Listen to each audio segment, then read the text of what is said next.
The Vorthak Empire's most elite invasion fleet arrived at Earth with tremendous fanfare, expecting to encounter primitive humans cowering in fear. These weren't just any aliens. They were the galaxy's most feared conquerors, with a perfect record of planetary domination spanning 3,000 years. Their massive ships, each the size of a small city, descended through Earth's atmosphere like dark storm clouds, blocking out the sun over major cities worldwide. Admiral Kexmora stood on the bridge of her flagship, her four arms crossed in what she believed was an intimidating pose. She had conquered 47 worlds before this pathetic little blue planet, and each time the process was identical. Show up, make threats, watch the locals panic, then accept their surrender within hours. Easy work for the most decorated military commander in Vorthak history. She activated the universal communication system, her voice booming across every television, radio, and internet connection on Earth. The message was always the same, translated into what their computers said was the dominant local language. Primitive beings of this world, I am Admiral Kexmora of the Vorthak Empire. Your planet has been selected for integration into our glorious domain. You have exactly one rotation of your sun to surrender unconditionally, or face the complete destruction of your civilization. Resistance is futile. Your technology is laughably inferior. Submit now, and some of you may survive as servants. The transmission cut out, leaving an eerie silence that the Admiral expected would soon be filled with panicked screaming and desperate pleas for mercy. This was always her favorite part, the moment when reality hit the locals and they realized their fate was sealed. Meanwhile, at the Seoul Command Center, Captain Jin Park nearly choked on his coffee as he watched the alien transmission. The underground facility buzzed with activity as dozens of military personnel and scientists tried to process what they had just witnessed. Jin had been expecting many things when he woke up that morning, but a poorly translated alien invasion threat wasn't one of them. Did they just threaten us in broken English? He asked, trying not to laugh. The grammar was so bad it sounded like it came from a malfunctioning translation app. Several other officers around him were clearly struggling to maintain their composure as well. Colonel Cho, his superior, rubbed his temples. This has to be some kind of joke. No advanced alien civilization would make first contact with grammar. That terrible. But Dr. Bora Kim, the chief linguist who had been called in for the emergency, was already live-streaming the aliens' arrival on her social media accounts. She couldn't help herself. The ships were just too ridiculous-looking to ignore. "Look at those ships, they look like flying purple sweet potatoes," she announced to her followers while pointing her phone camera at the massive vessels hovering over Seoul. The comparison was surprisingly accurate. The Vorthak ships, designed to inspire fear through their imposing angular design, somehow managed to look like oversized root vegetables when viewed from Earth's surface. The purple metallic hull didn't help matters. It made them look more like children's toys than instruments of galactic conquest. Within minutes, Bora's live stream had been shared thousands of times. Purple sweet potato invasion started trending worldwide as millions of people began posting their own photos and videos of the alien fleet. Instead of panic, the internet exploded with memes, jokes, and amateur comedy sketches about the aliens' appearance. Tech entrepreneur Tai Min, who happened to be in his office in Gangnam when the ships arrived, immediately saw the business opportunity. He started a live blog called Alien Invasion Fashion Review, where he critiqued the design choices of the Vorthak fleet. I mean, purple, really. Did they not consider how that would look against Earth's blue sky? It's like they want to be noticed, for all the wrong reasons. Social media platforms crashed and recovered multiple times as people around the world shared increasingly creative responses to the invasion. Artists began sketching the ships, musicians started composing alien invasion theme songs, and comedians prepared entire stand-up routines about the day's events.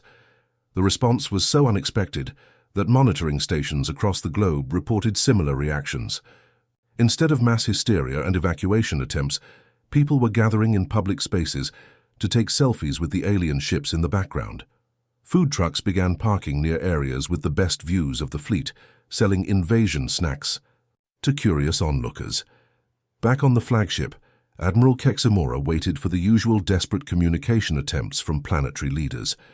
Her tactical display should have been lighting up with surrender offers and pleas for negotiation. Instead, her communications officer looked confused. "Admiral, we're receiving millions of transmission attempts, but they're not surrender offers. They appear to be friend requests." The Vorthax attempted their standard conquest protocol, but every military action got hilariously misinterpreted by the humans below. What should have been a terrifying display of superior alien technology turned into the galaxy's most unintentional comedy show.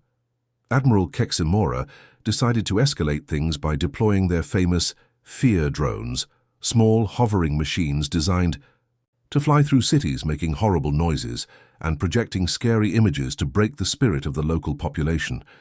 These drones had successfully terrorized 47 different worlds, causing mass panic and immediate surrender requests. But Lieutenant Tae Shin of the Korean Air Force had a different reaction entirely. Instead of running in terror, he pulled out his phone and started filming the drones as they buzzed around Seoul's skyline. "Okay, everyone, we've got another batch of alien drones here," he announced to his TikTok followers while casually walking down the street. A fear drone swooped down toward him, making what it thought were intimidating screeching sounds. This one gets a 7 out of 10 for dramatic hovering, but the scary sound effects are just weak. "I mean, my neighbor's dog makes scarier noises at 3 a.m. His followers loved it. Comments flooded in asking him to rate more drones, and soon, just drone rating became a trending topic. Other people started making their own drone review videos, critiquing everything from the aliens' flight patterns to their choice of holographic imagery. "This drone is trying to show me some kind of scary monster," explained college student Hannah Park in her viral video. "But honestly, it just looks like my cat when it's angry about its food being late." The Vorthak fear drones, confused by this unexpected response, began hovering uncertainly around groups of humans who were treating them like street performers. Some people even started throwing coins at them, thinking they were part of some elaborate art installation. Things got worse for the aliens when their intimidating war chants started playing from speakers mounted on their ships. These deep, rhythmic chants had been carefully developed over centuries to strike fear into the hearts of their enemies. They were supposed to sound like the voices of doom itself, but producer Hwan Lee, who ran a small music studio in Hongdae, heard something completely different. "Wait, wait, wait," he said to his assistant while listening to a recording of the chants. "This has a really good beat, like really good. This could be the hottest track of the year." Within 24 hours, Hwan had sampled the alien chants and turned them into a catchy K-pop song called Galactic Love. The track featured the original Vorthak war chants as the bassline, with Korean lyrics about falling in love with someone from another world. The music video, shot guerrilla style around the alien ships, showed dancers performing choreographed routines, while the actual invasion fleet loomed in the background. The song went viral instantly. Radio stations across Asia started playing it on repeat, and soon the aliens could hear their own war chants being sung back at them by crowds of humans. But now the humans were dancing and laughing instead of fleeing in terror. Admiral Keximora watched this development from her command center with growing horror. They're making our battle hymns into entertainment?" she asked her communications officer, who was equally baffled.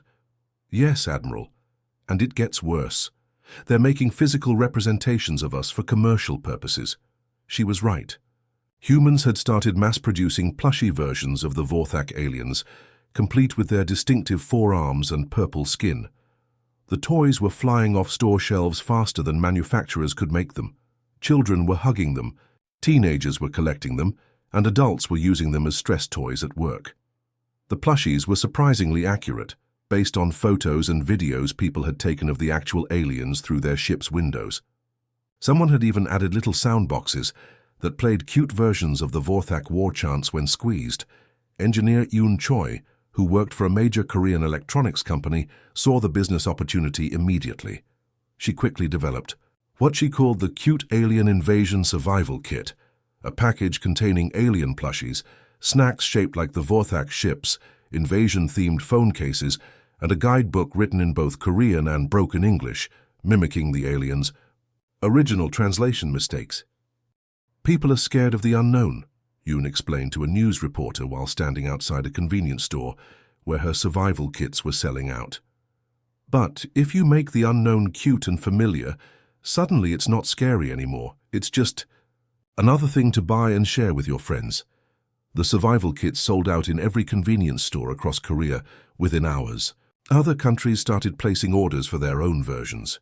Yoon realized she had accidentally discovered something profound about human nature, their ability to turn anything, even an alien invasion, into a consumer product. The Vorthaks, meanwhile, were completely lost. Their invasion manual had chapters on dealing with military resistance, diplomatic negotiations, and mass hysteria. But there was no chapter titled, "What to Do When the Locals Start Selling Toys of Your Army." Admiral Kexmora found herself in the unprecedented position of leading an invasion that was being treated like a theme park attraction. Her proud warrior race had somehow become the galaxy's newest entertainment franchise, and she had no idea how to fight back against an enemy that refused to take her seriously. The humans had weaponized humor itself, and the Vorthaks were completely defenseless against it. Desperate to maintain dignity, the Vorthaks escalated their efforts only to face humanity's ultimate weapon, bureaucracy. What started as a simple planetary conquest had somehow turned into the most complicated administrative nightmare in galactic history. Admiral Kexmora decided to try a more direct approach. If the humans wouldn't take their threats seriously, maybe they would respect a show of force. She ordered her ships to land in major cities around the world to begin the occupation phase. Surely once her troops were physically present on the ground, the humans would finally understand the gravity of their situation. The first ship attempted to land in downtown Seoul, hovering over a busy intersection while looking for a suitable parking spot. The massive vessel, roughly the size of 3 city blocks, cast an enormous shadow over the surrounding buildings. That's when bureaucrat Kwan Park showed up. Kwan worked for the Seoul Metropolitan Government's Special Events Permit Office, a department that technically didn't exist until that morning, when his supervisor hastily created it to deal with the alien situation. He wore his standard government-issued suit, carried his standard clipboard, and approached the alien invasion with the same enthusiasm he brought to approving food truck licenses. "Excuse me," Kwan called up to the hovering ship through a megaphone. "You can't park there without proper documentation." The ship's external speakers crackled to life. "This is Admiral Kexmora of the Vorthak Empire. We are not parking. We are beginning our occupation of your world." "I understand that, sir, or madam, or whatever you prefer," Kwan replied politely. "But occupation or not, you're still operating a large vehicle in Seoul airspace without the proper permits. I'm going to need you to fill out some forms." A transport beam deposited Admiral Kexmora directly in front of Kwan, her 4 arms crossed, and her purple face twisted in what she hoped was an intimidating scowl. She stood nearly 8 feet tall and was covered in impressive-looking armor that had been polished to a mirror shine for the invasion. Kwan, completely unfazed, handed her a thick stack of papers. "You need to fill this out for proper parking of your motherships. Also, here's your noise complaint from the residents of Gangnam District.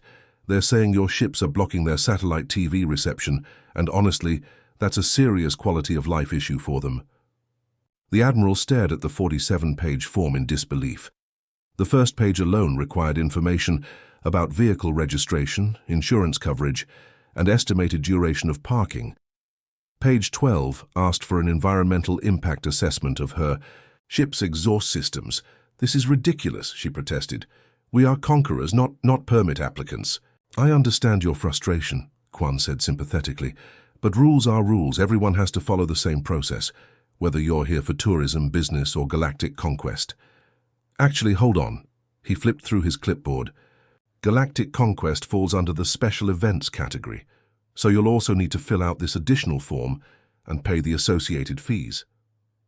The additional form was another 30 pages long and required a detailed explanation of planned activities, expected crowd sizes, and proof of liability insurance covering potential property damage. Within hours, news of the bureaucratic showdown had spread across the internet. Videos of the mighty alien admiral standing in line at government offices, trying to figure out how to properly fill out forms, became instant memes. The image of her struggling with a pen that was clearly designed for human hands went viral worldwide. The aliens found themselves attending city council meetings about proper invasion protocols. The Seoul City Council, treating the invasion as just another permit request, scheduled a public hearing to review the Vorthak's application for large-scale military occupation of municipal territory. "We need to consider the impact on local businesses," explained Councilwoman Lee during the hearing. "If you're planning to occupy the downtown area for an extended period, we'll need to reroute several bus lines. Also, what are your plans for waste management? Your ships don't appear to be connected to our sewage system." Admiral Kexmora sat in the audience, still filling out forms, while human bureaucrats debated the logistics of her invasion as if it were a construction project. Meanwhile, comedian Hana Yu was having the time of her life. The whole situation was comedy gold, and she wasn't about to let it go to waste. Her nightly stand-up show at a small club in Hongdae had become appointment television as she provided running commentary on the invasion's daily developments. "So these aliens travel millions of light years to conquer us," she said to a packed audience. "But they can't figure out how to parallel park a spaceship? I watched their admiral spend 2 hours yesterday trying to understand what proof of insurance means. 2 hours, my grandmother learned to use Instagram faster than these guys figured out municipal parking regulations." The audience roared with laughter, but Hannah was just getting started. She had been studying footage of the Vorthak military operations and noticed something that apparently their own commanders had missed. And another thing, their battle formations are completely wrong for urban warfare. They're still using tactics designed for open-field combat on planets with no buildings. Yesterday, I watched a squad of alien soldiers get completely confused by a revolving door. A revolving door, these are supposed to be elite galactic conquerors, and they were defeated by basic architecture. Her observations, delivered as comedy, were actually serious military analysis. The Vorthaks had never encountered a species that built cities vertically, and their standard invasion protocols assumed wide-open spaces and terrified populations, not narrow streets filled with curious onlookers taking selfies. The routine was broadcast across the galaxy through various news networks and social media platforms, making the mighty Vorthak Empire a laughingstock among other alien civilizations. Other species began sharing their own stories of Vorthak incompetence, and suddenly the galaxy's most feared military force became its biggest joke. Admiral Kexmora, still stuck in bureaucratic hell, could only watch helplessly as her empire's reputation crumbled one permit application at a time. As the Vorthak invasion became the galaxy's biggest comedy show, other alien species started arriving at Earth not to conquer, but to watch the spectacle unfold. Word had spread through interstellar communication networks that the supposedly mighty Vorthak Empire was being defeated by paperwork and internet memes. For many civilizations, this was too entertaining to miss. The first to arrive were the Zelkons, a peaceful trader species who had been bullied by the Vorthaks for decades. Their ships appeared in Earth's orbit, carrying nothing but cameras and popcorn, or at least their alien equivalent. They set up what could only be described as galactic bleacher seats, floating observation platforms, positioned for the best views of the ongoing chaos. Next came the Quidarian Republic, followed by the Helix Confederation, and then dozens of other species that had previously lived in fear of Vorthak military might. Earth's skies became crowded with alien tourists, all eager to witness the Empire's humiliation firsthand. Entertainment mogul Dae Min, who owned a small cable TV company in Busan, immediately recognized the business opportunity of a lifetime. While everyone else was focused on the spectacle, he was thinking about the bigger picture. If aliens from across the galaxy were coming to Earth to watch this mess unfold, why not give them a proper show? Working around the clock with his small team of technicians, Dae created the first intergalactic streaming service overnight. Galactic Comedy Central went live within 48 hours, broadcasting live feeds of the invasion to every alien species in the solar system. He offered multiple camera angles, instant replay features, and even commentary tracks in 17 different alien languages. "We're not just watching history," Dae announced during his first broadcast. "We're watching the birth of intergalactic entertainment." The streaming service was an instant hit. Alien ships began paying subscription fees in various forms of galactic currency, from rare metals to advanced technology blueprints. Day quickly found himself running the most successful media company in Earth's history, despite the fact that most of his audience wasn't even human. Back on the Vorthak flagship, Admiral Kexmora was dealing with a crisis that was far worse than bureaucratic red tape. She had discovered that her own troops were secretly enjoying human comedy and culture. It started small, soldiers watching human entertainment during their off-duty hours, but it had quickly spiraled out of control. The breaking point came when Sergeant Vektal, one of her most decorated officers, failed to follow a direct order during what should have been a routine intimidation mission. Instead of maintaining his position in the battle formation, he started doing interpretive dance in response to music playing from a nearby human street performer. Sergeant Vektal returned to formation immediately, the Admiral barked through her communicator. But instead of snapping to attention, Vektal launched into what could only be described as an elaborate interpretive dance routine, complete with dramatic arm movements and rhythmic steps that somehow perfectly matched the street musician's guitar playing. The human crowd gathered around him, cheering and filming with their phones. Admiral Kexmora decided this breach of military discipline required immediate punishment. She ordered Vektal to report for court-martial proceedings, expecting him to show proper remorse for his behavior. Instead, when he appeared before the military tribunal, Sergeant Vektal responded to her formal charges by performing a perfect recreation of a viral TikTok dance that had been trending among Earth's younger population. The dance involved complex footwork, synchronized arm movements, and facial expressions that somehow managed to convey both joy and defiance simultaneously. The other officers in the tribunal were supposed to remain serious and disciplined, but several of them began unconsciously nodding their heads to the rhythm. 2 junior officers were caught quietly attempting to copy the dance moves under the table. "This is mutiny," Admiral Kexmora declared, but her words carried less authority than they used to.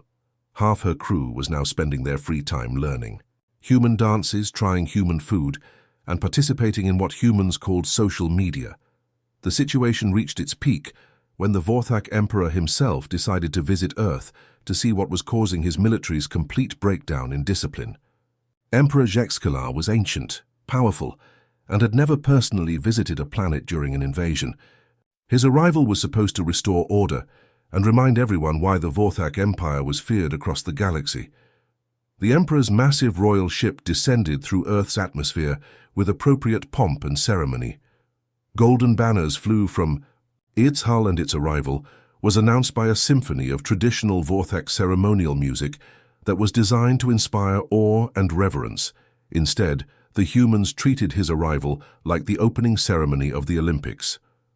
Crowds gathered in Seoul's main plaza to welcome him, holding signs that read, "Welcome, Space Emperor," and "Thanks for the entertainment." Food vendors set up stalls selling Emperor snacks, and local news stations provided live coverage with commentators discussing the Emperor's ship design choices. Translator Sue Park, who had been serving as the unofficial liaison between humans and Vorthaks throughout the invasion, was assigned the impossible task of explaining to the Emperor why his entire army was learning the Gangnam-style dance from humans. "Your Imperial Majesty," Sue began carefully, "your soldiers have been culturally influenced by our local customs." "Explain," the Emperor commanded in his deep, authoritative voice. Sue took a deep breath. "Well, there's this dance that humans created about 10 years ago, and it became very popular worldwide. It involves specific movements that represent riding a horse, and somehow your troops have adopted it as a form of military exercise." Through the large windows of the Emperor's throne room, they could see groups of Vorthak soldiers in the plaza below, dancing in perfect synchronization with a crowd of Korean teenagers. The aliens had modified the dance slightly to accommodate their forearms, but the basic movements were unmistakably Gangnam style. The Emperor stared at the scene for a long moment, his 4 eyes blinking in what Sue hoped was contemplation, rather than rage. "They seem happy," he observed quietly, and they did. For the first time in Sue's interactions with the Vorthaks, they actually looked like they were enjoying themselves. The rigid military discipline that had defined their culture for centuries had been replaced by something humans took for granted. The simple joy of dancing badly in public and not caring who was watching. The invasion had officially become a cultural exchange program. Though nobody had bothered to make it official yet, the story concluded with the greatest plot twist in galactic history. The entire invasion was orchestrated by the Vorthak Emperor as an elaborate setup for the galaxy's first interspecies comedy festival. Nobody saw it coming, least of all Admiral Kexmora, who had spent weeks believing she was leading a legitimate military operation. The revelation came during what everyone thought would be a tense diplomatic meeting between Emperor Jexkalar and Earth's world leaders. Representatives from every major nation had gathered in Seoul's largest convention center, expecting to negotiate surrender terms or at least discuss the logistics of peaceful coexistence. Instead, the Emperor walked onto the stage, looked out at the confused crowd of humans and aliens and started laughing.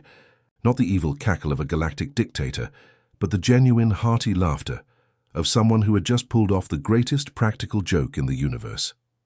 "Ladies, gentlemen, and beings of various other classifications," the Emperor announced. "Through the translation system, I have a confession to make. This entire invasion was fake." The silence that followed was deafening. Admiral Kexamora, sitting in the front row, felt her 4 stomachs drop simultaneously. Reporter Yuna Oh, who had been covering the invasion since day one, nearly dropped. Her microphone. "Our empire was dying from our own seriousness," the Emperor explained to the stunned audience. "For 3,000 years we've conquered planets, built military bases and maintained order across the galaxy. But somewhere along the way we forgot how to enjoy life. Our people were becoming depressed, our culture was stagnating, and honestly, being the most feared empire in the galaxy was getting pretty boring." He gestured toward the screens, showing footage of Vorthak soldiers dancing with human children in the plaza outside. "We needed humanity's gift for finding humor in everything. You took our most intimidating military displays and turned them into entertainment. You made our war chants into pop music. You even made our appearance into something cute and marketable." The Emperor paused, looking directly at Admiral Kexmora. "Admiral, I'm sorry I didn't tell you the truth from the beginning, but I needed your reactions to be genuine. If you had known this was all an act, it wouldn't have worked." Kexmora stood up slowly, her armor clanking. "You mean, Chan, all those times I reported our failures to you, you were actually pleased?" "Delighted," the Emperor confirmed. "Every bureaucratic form you filled out, every meme made about our ships, every time humans turned our intimidation tactics into entertainment, it was exactly what I was hoping for." The crowd began to murmur as the implications sank in. Yuna, recovering from her shock, raised her hand. "Your Majesty, are you saying you deliberately made your invasion look incompetent?" "Oh no," the Emperor chuckled. "We really are that. Incompetent at dealing with humans. That's what made this so perfect. We genuinely had no idea how to handle a species that responds to threats with humor and bureaucracy. The plan was just to show up and see what happened. I never imagined it would work this well.